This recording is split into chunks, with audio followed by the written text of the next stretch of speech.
కృష్ణ కృష్ణ అమ్మా కృష్ణ కృష్ణ కృష్ణ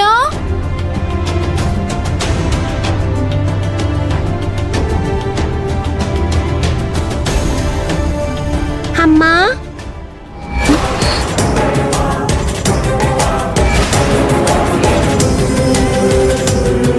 కృష్ణ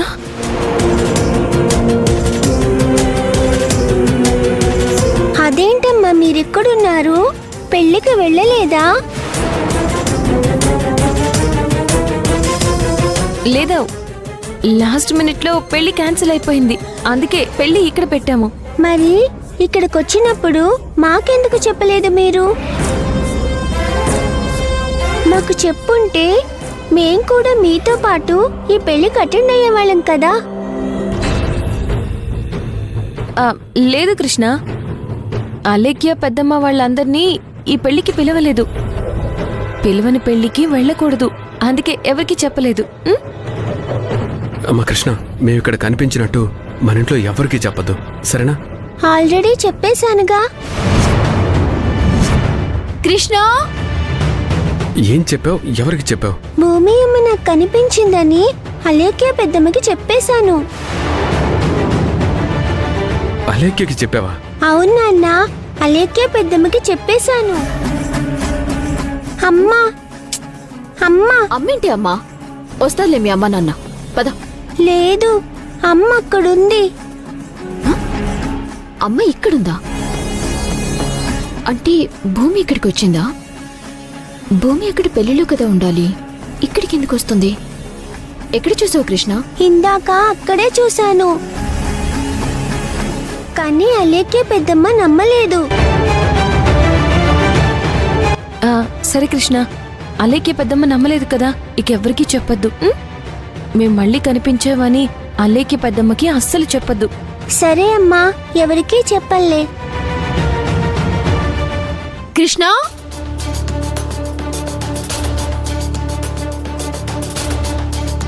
ఇక్కడైతే పెళ్లి జరిగినట్టుంది. పెళ్ళంటే కొంచెమైనా హడావిడి ఉండాలి కదా, మేళతాళాలు, బంధువులు. ఆ హడావిడేం కనిపించడం లేదు. పక్కనే హోమం జరుగుతున్నా మాకిక్కడ పెళ్లి జరుగుతుందన్న సంగతి తెలియలేదు. అంటే ఇదేదో దొంగచాటు పెళ్లిలా ఉంది. అయినా మనకెందుకులే, లోకంలో ఎన్నో రకాల పెళ్లిళ్ళు జరుగుతూ ఉంటాయి. ఇంతకీ కృష్ణ ఎక్కడికి వెళ్ళింది? కృష్ణ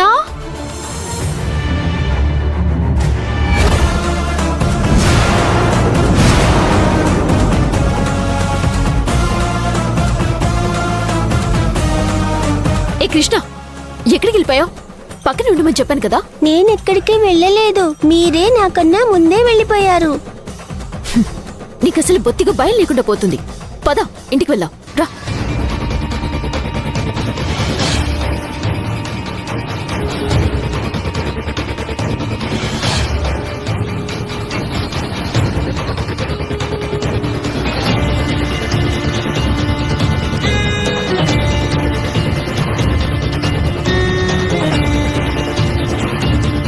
కృష్ణ కృష్ణ కృష్ణ ఎక్కడికి? ఎక్కడుందమ్మా పాప?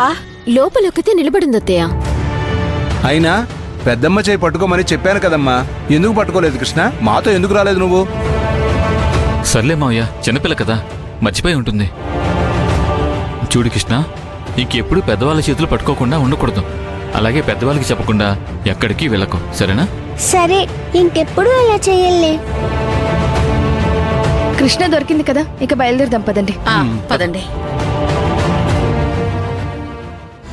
పంతులు గారు, ఇంతకు ముందు మీరు ఇక్కడ పెళ్లి చేశారు కదా, వాళ్ళు ఎక్కడండి? వాళ్లతో నాకు పనేంటయ్యా? పెళ్లి ఫోటోలు తీశాను పంతులు గారు, డబ్బులు ఇవ్వకుండా వెళ్ళిపోయారు. నా దగ్గరకొచ్చి పెళ్లి అన్నారు, నా బాధ్యతగా పెళ్లి జరిపించాను. నువ్వు ఫోటోలు తీసినప్పుడు డబ్బులు తీసుకోవాలి కదా, ఎవరి హడావుల్లో వాళ్ళు ఉంటారు. త్వరగా పెళ్లి చేసుకుని ఇంటికి వెళ్ళిపోవాలని వాళ్ళు అనుకుంటారు. వాళ్ళ పనేదో పూర్తి చేసుకుని వెళ్ళిపోయారు, మా పనేదో మేము చేసుకుంటున్నాము. అలాగే ఫోటోగ్రాఫర్గా నువ్వు ఫోటోలు తీసినప్పుడు డబ్బులు తీసుకోవాలిగా, తీసుకోకుండా ఎక్కడికి వెళ్ళావు? అది నేనేమో అవతల ఇంకో ఫంక్షన్ ఉంది కాబట్టి అటు ఇటు తిరిగి వస్తున్నాను. సరే ఎక్కడికి పోతారులే అనుకున్నాను, తీరా చూస్తే వాళ్ళు కనిపించట్లేదు. అలా అని వదిలేస్తాను అనుకుంటున్నారా ఏంటి? నా గురించి మీకు సరిగ్గా తెలీదు. వాళ్ళు ఏ ఊర్లో ఉన్నా ఏ సందుల్లో ఉన్నా సరే వాళ్ళ దగ్గర డబ్బులు వసూలు చేస్తాను. నీకంత నమ్మకం ఉంటే నేను కాదన్నలే, అలాగే వసూలు చేసుకో. నమ్మకం ఏంటి పంతులు గారు? ఇక్కడ తీసుకుంటే 100 రూపాయలే.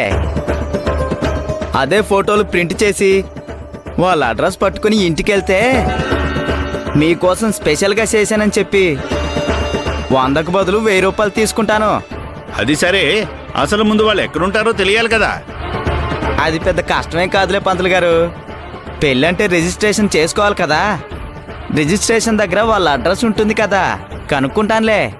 అది నిజమేనయ్యో, ఆ ఆలోచనే నాకు రాలేదు. చెప్పాను కదా పంతులు గారు, నేను మామూలుని కాదని. సరే సరే, ఆ రిజిస్టర్లో వాళ్ళ అడ్రస్ ఉంటుంది కదా, వెళ్ళి ఆ డబ్బేదో వసూలు చేసుకో. వెళ్ళు వెళ్ళు.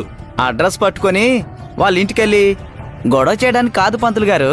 ఆ పెళ్లి ఫోటోలు బాగా తయారు చేసి వాళ్ళ ఇంటికి తీసుకుని వెళ్ళి, ఇదిగోండి నా గిఫ్ట్గా అనుకుని ఇస్తున్నాను, డబ్బులేం వద్దంటే వాళ్ళు షాక్ అవుతారు.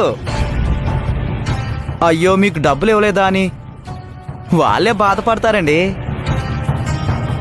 ఇంత దూరం వెతుక్కుంటూ వచ్చి ఇంటికి తీసుకొచ్చావు కదా అని అదనంగా ఇంకొక 2000 ఎక్కువే ఇస్తారు. ఇన్నాళ్ళ నుంచి ఫోటోలు తీస్తున్నాను, ఎవరి దగ్గర ఎలా వసూలు చేసుకోవాలో నాకు తెలీదా? సరే సరే, వెళ్ళు వెళ్ళు.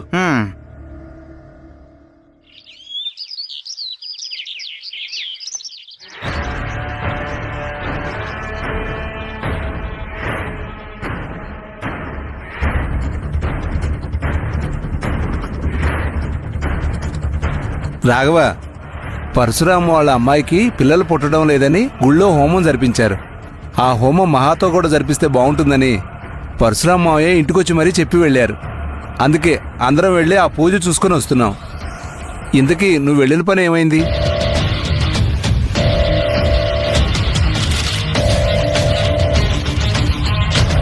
అడుగుతోంది నిన్నేరా. వెళ్ళిన పని ఏమైందంటే సమాధానం చెప్పవేంటి?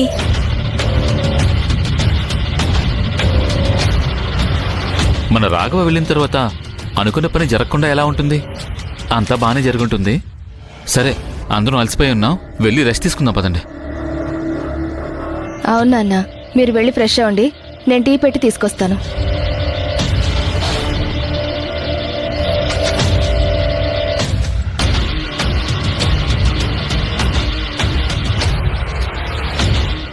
రాఘవ, నీతో ఒక విషయం మాట్లాడాలరా. చెప్పండి నాన్న, దేని గురించి? ఏం లేదురా, అలేఖ్య గురించి నీతో కొంచెం మాట్లాడాలి. ప్రతిసారి అలేఖ్య నిన్ను అనుమానిస్తూ ఉంటే మాకు కూడా చిరాకు వేసేది. ప్రతిసారి అలేఖ్య ఎందుకు చేస్తుందని కోపం వచ్చేది. కానీ ఒకసారి ఆలోచించి చూస్తే తన విషయంలో కూడా న్యాయం ఉంది. తన చిన్నప్పుడే సోదామ తన భర్తకు 2వ పెళ్లి అవుతుందని చెప్పిందంట. ఆమె తల పగలగొట్టిందంట కూడా. అంటే అలేఖ్యకి ఆ భయం చిన్నప్పటి నుంచి ఉంది.